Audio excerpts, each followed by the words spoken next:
Hey, what's up, guys? Welcome to a new video on Frontier Reactions channel. Today we are watching Is Bangladesh Better Than India Now? So it's a video originally made by Dhruv Ratte. He's one of the biggest YouTube stars from India. Okay. Let's go check out what's happening. Yeah. But I think he's based in Germany though, Oh, really? because of his Germany? wife. Ah, Something okay. like that. नमस्कार दोस्तों। एक समय था जब हम India को बड़े बड़े सुपर पावर देशों से कंपेयर करते थे कि इंडिया चाइना से compete कर सकेगा, इंडिया की इकोनॉमिक ग्रोथ चाइना से ज्यादा हो सकती है। लेकिन आज 2020 में हालत ये हो गई है कि चाइना तो कहां का कहां पहुंच गया, बांग्लादेश जैसे देश भी अब इंडिया को पीछे छोड़ने को है। आपने आईएमएफ की लेटेस्ट प्रोजेक्शंस के बारे में सुना ही होगा शायद। जीडीपी पर कैपिटा यानी जीडीपी पर पर्सन बांग्लादेश का इंडिया से ज्यादा होने वाला है। आईएमएफ ने ऐसा प्रोजेक्ट किया है इस साल के एंड तक, और ये तो सिर्फ एक डेटा है। आज के दिन रियलिटी है दोस्तों कि बांग्लादेश कई पैरामीटर्स में इंडिया को पीछे छोड़ चुका है या छोड़ने वाला है। बांग्लादेश एक बहुत बड़ा पॉजिटिव एग्जांपल सेट कर रहा है आज के दिन अपने नेबरिंग कंट्रीज पे कि कैसे रियलिटी में डेवलपमेंट करी जाती है। ऐसा कैसे पॉसिबल हो पाया, कैसे बांग्लादेश इतना आगे निकल गया जहां पर इंडिया सुपर पावर 2020 के सपने देख रहा था, और क्या चीजें हम सीख सकते हैं बांग्लादेश से। आइए जानते हैं आज के इस वीडियो में। आईएमएफ की प्रोजेक्शंस के बारे में पहले थोड़ा डिटेल में बात करते हैं क्योंकि यहां पर कुछ इंटरेस्टिंग चीजें दिखती हैं। आईएमएफ ने कहा है कि साल के एंड तक 2020 के एंड तक बांग्लादेश का पर कैपिटा जीडीपी इंडिया से ज्यादा हो जाएगा। लेकिन आईएमएफ ने यह भी प्रोजेक्ट किया है कि 2021 में इंडिया का पर कैपिटा जीडीपी फिर से आगे निकल जाएगा बांग्लादेश के पर कैपिटा जीडीपी से। $2030 कंपेयर टू $1989। जो लोग सरकार को सपोर्ट करते हैं वो इस फैक्ट पर बहुत कॉन्सेंट्रेट करके आपको कहेंगे ये देखो ये तो सिर्फ शॉर्ट टर्म चीज है, बाद में हम वापस आगे निकल जाएंगे। लेकिन आईएमएफ ने दोस्तों बाद की भी प्रोजेक्शन करी है। इन्होंने कहा है कि इंडिया की ग्रोथ ज्यादा सस्टेन्ड नहीं रहेगी 2021 के बाद, क्योंकि 2024 में बांग्लादेश का पर कैपिटा जीडीपी फिर से इंडिया से आगे निकल जाएगा और वो फिर उसके बाद आगे ही निकला रहेगा। अब कुछ लोग यहाँ पर ये भी कहेंगे कि सरकार पे ब्लेम डालना सही नहीं होगा, ये कोरोना वायरस की वजह से ऐसी सिचुएशन क्रिएट हुई है। इंडिया एक बहुत ही पॉपुलेटेड कंट्री है, कोरोना वायरस ज्यादा फैला इसलिए इंडिया इतना ज्यादा अफेक्ट हुआ है। लेकिन एक चीज मैं आपको बता दूं दोस्तों, बांग्लादेश इंडिया से कोई कम पॉपुलेटेड कंट्री नहीं है। इनफैक्ट बांग्लादेश दुनिया की मोस्ट डेंसली पॉपुलेटेड कंट्री है। इंडिया से 3 टाइम्स ज्यादा डेंसली पॉपुलेटेड। तो अगर कोरोना वायरस फैला था तो बांग्लादेश में और भी तेजी से फैलना चाहिए था, उन्हें और भी ज्यादा बुरा असर करना चाहिए था। लेकिन इंडिया में कोरोना वायरस की वजह से यहाँ पर -10% जीडीपी ग्रोथ रेट की प्रोजेक्शन की जा रही है, वहीं दूसरी तरफ बांग्लादेश में +4% की प्रोजेक्शन करी जा रही है। तो ऐसा नहीं है कि सिर्फ इंडिया को फेस करना पड़ा है, बांग्लादेश को भी फेस करना पड़ा है, लेकिन बांग्लादेश इंडिया से कहीं बेटर सिचुएशन में। As a matter of fact मैं आपको बता दूं, आज से 5 साल पहले इंडिया का पर कैपिटा जीडीपी 40% ज्यादा था बांग्लादेश से। 40%। सोचकर देखो पिछले 5 सालों में कितनी कुछ चीजें गलत हुई इंडिया के लिए और कितना कुछ यहाँ पर अच्छा हुआ बांग्लादेश के लिए कि ऐसी सिचुएशन क्रिएट हो पाई। पूरा अदला बदली हो गया यहाँ पर 5 साल के अंदर अंदर। अब इस वीडियो में मैं इसकी बात नहीं करूंगा, It has something to do with पुराने वीडियोस में मैं currency though. और कुछ लोग अपना रोना धोना Cannot do magic in 5 years. तो कि प्लीज मोदी जी ने कुछ नहीं किया है, मोदी जी ने इकोनॉमी का सत्यानाश किया तो कुछ सोच कर ही किया होगा, प्लीज मोदी जी को क्रिटिसाइज मत करो।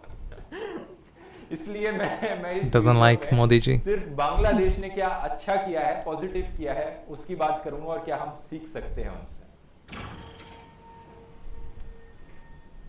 तो जीडीपी तो सिर्फ एक इंडिकेटर है ये जज करने के लिए कि एक देश की इकोनॉमिक ग्रोथ दूसरे के कंपैरिजन में कितनी अच्छी चल रही है, लोगों का इनकम कितना अच्छा है, क्वालिटी ऑफ लाइफ कितना अच्छा है। लेकिन ये काफी नहीं, हमें और इंडिकेटर्स को देखना होगा और एक अच्छा कंक्लूजन निकालना है। तो फीमेल लिटरेसी, कितनी परसेंटेज औरतों को देश में पढ़ना लिखना आता है, पहले 5 साल की प्राइमरी एजुकेशन कंप्लीट करी।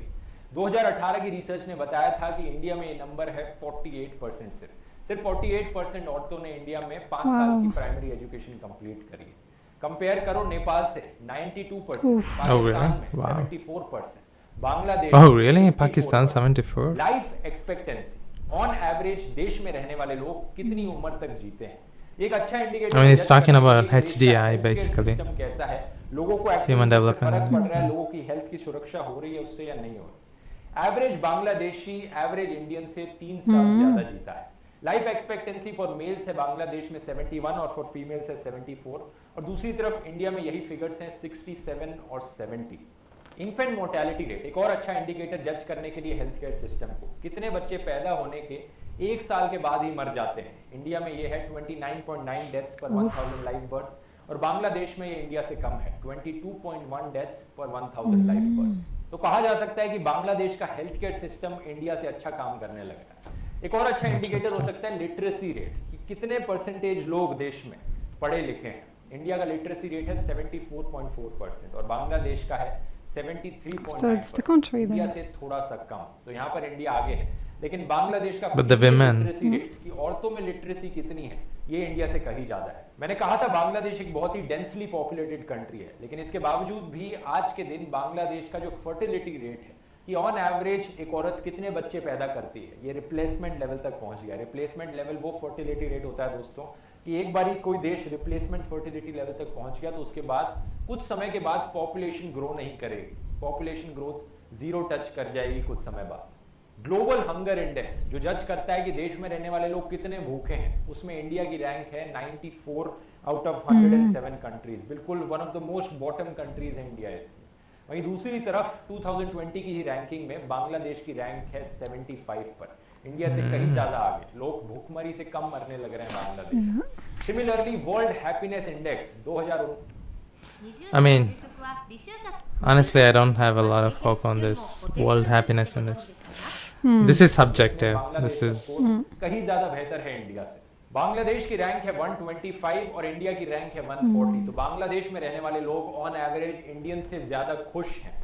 लेकिन एक बहुत ही शॉकिंग इंडिकेटर जिसमें जमीन आसमान का अंतर है वो है labour participation rate for female, कि कितनी औरतें काम करने जाती हैं, काम करती हैं। इंडिया में ये रेट पहले ज्यादा हुआ करता था, 1990s में 30% के अराउंड हुआ करता था। इंडिया में आज के दिन it went down with 30% के growth. अराउंड हो गया। और बांग्लादेश में Interesting. इसका बिल्कुल उल्टा हुआ, पहले 20% था, आज 30% से ज्यादा क्रॉस कर चुका है।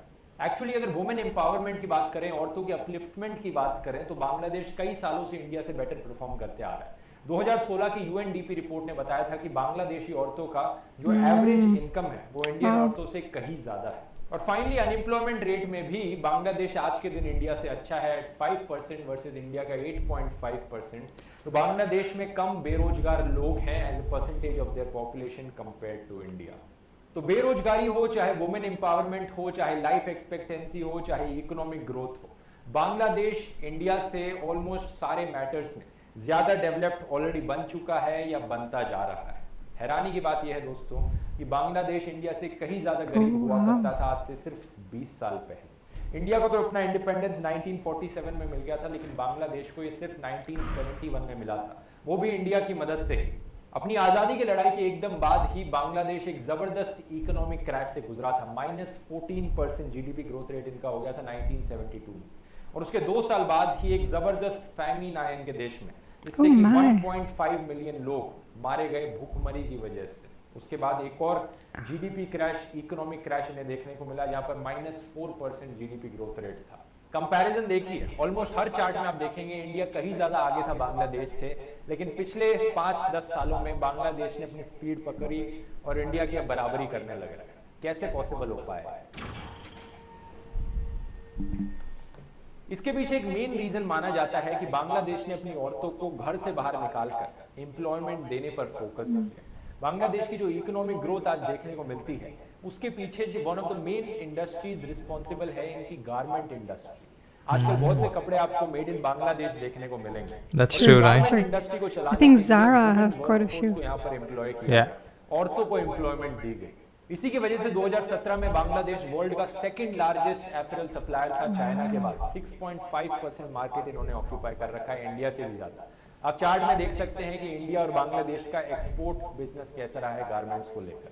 दूसरा यह है कि बांग्लादेश ने मैन्युफैक्चरिंग सेक्टर पर फोकस किया कि अपने देश में हम चीजों को मैन्युफैक्चर करेंगे और बाकी कंट्रीज को एक्सपोर्ट करेंगे। इनका GDP growth rate mostly industrial sector और सर्विसेज सेक्टर से आया, जहां पर बहुत सारी जॉब्स क्रिएट हुई।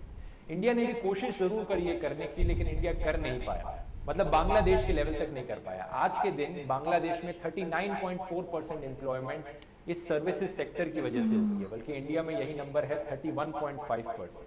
तो आज के दिन इंडिया में बहुत से लोग एग्रीकल्चर सेक्टर के ऊपर ही डिपेंडेंट है। अगला ये है कि बांग्लादेश ने अपने बेसिक्स पर बहुत फोकस किया, health care, sanitation, financial inclusion, औरतों की पॉलिटिकल रिप्रेजेंटेशन। जहां इंडिया और पाकिस्तान एक दूसरे से धर्म के नाम पर, नेशनलिज्म के नाम पर लड़े जा रहे थे, मरे जा रहे थे, एक दूसरे के मीडिया इन्हें खाए जा रहे थे, वहीं दूसरी तरफ बांग्लादेश काम की चीजों पर फोकस करके इन दोनों से आगे निकल गया। लेकिन ऐसा नहीं है कि एग्रीकल्चर सेक्टर में इंप्रूवमेंट नहीं दिखी। बांग्लादेश ने अपने एग्रीकल्चर सेक्टर पर भी फोकस किया कि आज के दिन ये ऑलमोस्ट सेल्फ सफिशिएंट बन गए हैं फूड प्रोडक्शन के मामले में। 41.3 मिलियन टन इनकी फूड प्रोडक्शन है और टारगेट है 41.57 मिलियन टन का। और जब कोई देश एजुकेशन और हेल्थ केयर जैसे बेसिक्स पर फोकस करेगा तो अपने आप इसका इफेक्ट पॉपुलेशन ग्रोथ में भी दिखेगा। पॉपुलेशन ग्रोथ रेट काफी कम हो जाएगा, लोग पढ़े लिखे होंगे तो ज्यादा रियलाइज करेंगे कि हमें इतने बच्चे पैदा नहीं करने चाहिए। हेल्थ केयर फैसिलिटीज अच्छी होंगी तो इन्फेंट मोर्टेलिटी रेट कम होगा, उससे भी पॉपुलेशन ग्रोथ नीचे गिरेगी। तो जहां इंडिया में लोग इस चीज को लेकर लड़ रहे थे कि हम हिंदुओं को ज्यादा बच्चे पैदा करने हैं, मुसलमानों को ज्यादा बच्चे पैदा करने हैं, वहीं बांग्लादेश अपनी पॉपुलेशन को कंट्रोल में ले आया कि आज के दिन इनका फर्टिलिटी रेट रिप्लेसमेंट लेवल के भी नीचे पहुंच गया। अगला एक क्रेडिट यहाँ पर Nobel prize winner Mohammad Yunus को Not necessarily a good thing. की स्थापना करी बांग्लादेश में, जिससे कि पूरे देश भर में माइक्रो फाइनेंस की रेवोल्यूशन आ गई। गरीब परिवारों को, स्पेशली औरतों को, कोलैटरल फ्री छोटे लोन्स दिए गए, जिन्होंने इसका इस्तेमाल किया माइक्रो एंटरप्राइजेस को सेटअप करने में, जैसे कि फार्मिंग, हैंडीक्राफ्ट्स, डेयरी, पोल्ट्री। इन्होंने अपने छोटे स्मॉल बिजनेसेस सेटअप किए और इन लोन्स के रीपेमेंट्स रेट वैसे दोस्तों थे 99% से भी ज्यादा। हमारे देश से कंपेयर करिए, जहां पर अमीर बिलियनियर लोग लोन लेते हैं, we watched a documentary about this guy, right? और लास्टली नॉन गवर्नमेंटल ऑर्गेनाइजेशंस यानी एनजीओस को भी क्रेडिट दिया जाता है बांग्लादेश की डेवलपमेंट के पीछे। एनजीओस ने बहुत ही क्रिटिकल और कॉम्प्लीमेंट्री रोल निभाया पॉवर्टी को कम करने में और सोशल और इकोनॉमिक अपॉर्चुनिटीज बढ़ाने में बहुत से बांग्लादेशियों के लिए। कंपेयर कीजिए इंडिया में क्या होने लग रहा है एनजीओस के साथ। एनजीओस को टारगेट किया जा रहा है, कहीं पर एंटी नेशनल बुलाया जा रहा है, सरकार ऐसे लॉज पास करती है जिसकी वजह से एनजीओस के लिए काम करना मुश्किल होते जा रहा है इंडिया में। और मीडिया की तरफ से भी एक ऐसी इमेज बनाई जाती है कि एनजीओस तो सारे के सारे एंटी नेशनल हैं, सारे के सारे यहाँ पर क्रिश्चियन कन्वर्ट करने आए हुए हैं हिंदुओं को, इन्हें बाहर निकाल के फेंको, एनजीओस की कोई जरूरत नहीं है देश में। लेकिन एनजीओस के बिना कोई भी देश चल नहीं सकता। डेवलपमेंट सिर्फ सरकार इकलौते सिंगल हैंडेडली नहीं कर सकती। एनजीओस का रोल कितना इंपॉर्टेंट होता है एक देश की डेवलपमेंट में, इसके लिए आप स्कूल की एनसीईआरटी की किताबें भी पढ़ सकते हैं, उसमें भी बताया गया। तो ये कुछ पॉजिटिव चीजें हैं दोस्तों जिससे हम बांग्लादेश जैसी कंट्री से इंस्पिरेशन ले सकते हैं और सीख सकते हैं अपनी कंट्री की। यहाँ मैं ये नहीं कह रहा हूँ कि बांग्लादेश इंडिया से डेफिनेटली एक बेटर डेवलप्ड कंट्री बन गया है, लेकिन कुछ मायनों में डेफिनेटली बांग्लादेश इंडिया से आगे निकल गया है, जहाँ पर इंडिया को सीखने की जरूरत जरूर है। लेकिन हर सिक्के का दूसरा पहलू होता है। कुछ ऐसे भी मायने हैं जहाँ पर इंडिया आज के दिन बेहतर है बांग्लादेश से, जैसे कि प्रेस फ्रीडम इंडेक्स में बांग्लादेश का जो मीडिया है उसकी इंडिया से भी ज्यादा कई गुजरी हालत है। उनकी प्रेस फ्रीडम इंडेक्स की रैंकिंग इंडिया से भी ज्यादा बुरी है। इसके भी कई इंसिडेंट्स देखने को मिले हैं कि बांग्लादेश की सरकार फ्रीडम ऑफ स्पीच पर क्लैम्प डाउन करती है, जनता में उतना फ्रीडम नहीं है सरकार के खिलाफ बोलने का। लेकिन ये सब बातें किसी और वीडियो में करी जा सकती हैं। दोस्तों वीडियो आपको पसंद आया होगा, मिलते हैं फिर अगले वीडियो में। बहुत बहुत धन्यवाद। Wow, I didn't realize. I didn't know. Yeah.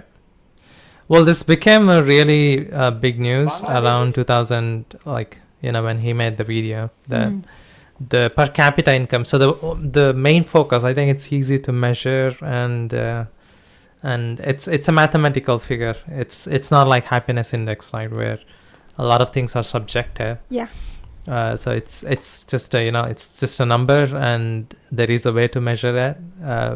Maybe the measurement techniques differ, but it's something that everyone uses to compare how one country is doing in comparison to another country.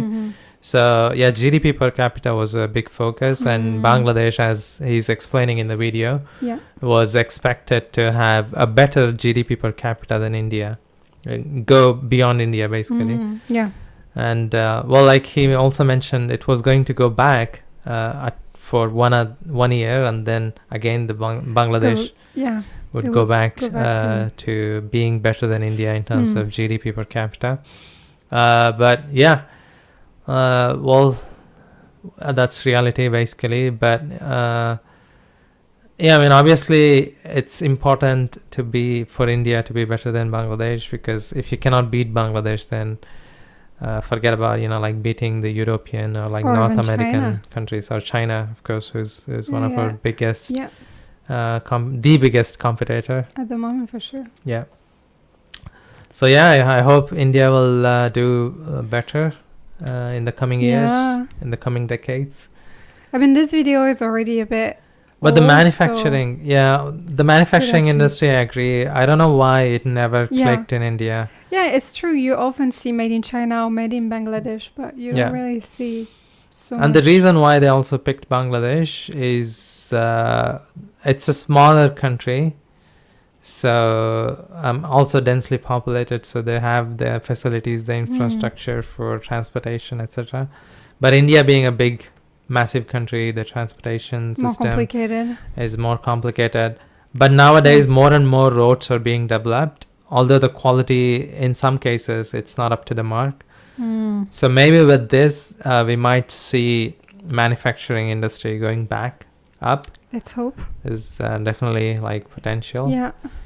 But again, I mean, my instincts say that this is only for short time, and India will go back. About Bangladesh is just based on the various indicators I've seen in the recent time.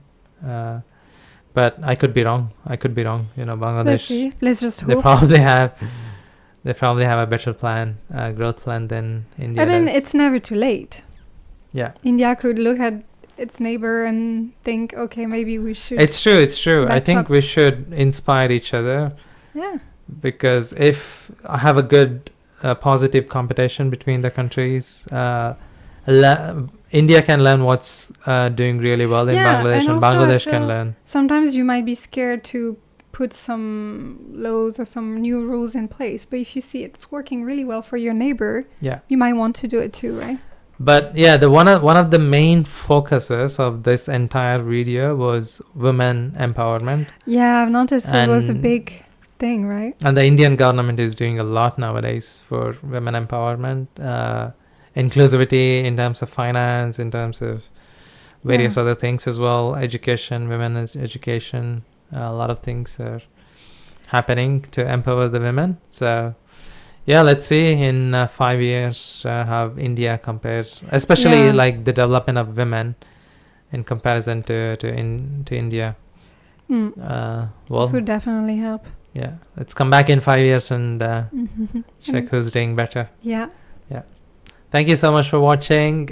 If you have anything to say about our analysis or some of the things that were said in the video by Dhruv Ratte, one of the biggest YouTube personalities from India, currently based in Germany, I believe. One of the points, though, that I don't really agree with is the replacement Oh, really? level. So Bangladesh has gone below replacement level, and this is not a good thing. You need to be at Yeah. the best thing to happen to a country is that it maintains. Yeah, I'm just thinking about The retirement, fertility. for example. Usually, if the new population numbers are lower than the older population, then the retirement is going to be a bit of a struggle, which is what's happening in Europe right now. Like the retirement All the rich countries, has yeah. been delayed because there's not enough. And Japan, As well. like all of the rich countries Too there. many old people. So that's one of the things I don't really agree with. It needs to be at least in the long run, it will not play in their favor. Yeah, if they have this for a long time, yeah, I agree. Yeah.